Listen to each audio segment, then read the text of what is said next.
তো গাইস, এগুলো সব আমার রুট ছাড়া সব কাটিংগুলো তবে সুন্দর করে বসিয়ে দিয়েছি।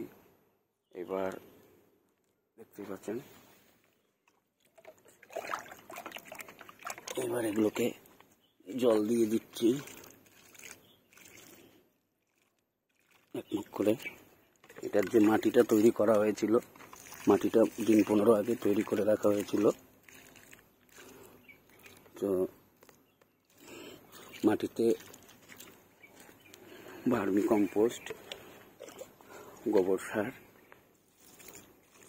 অল্প ইউরিয়া, পটাশ, ডিএপি, এরকম কিছু জিনিস, কিছু সার দিয়ে এগুলোকে মাটিটাকে তৈরি করে দিন 15 আগে রেখে দেওয়া হয়েছিল।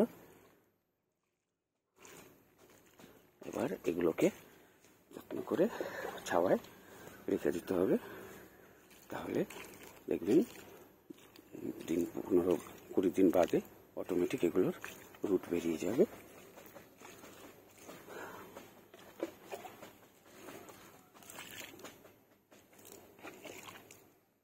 দেখতে থাকুন চ্যানেল ইউডি গার্ডেনের যাবতীয় তথ্য।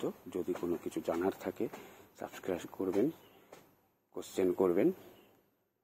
বাগান সংক্রান্ত, গাছ সংক্রান্ত, গার্ডেন সংক্রান্ত যাবতীয় তথ্য দেওয়া হবে, জানানো হবে। ধন্যবাদ।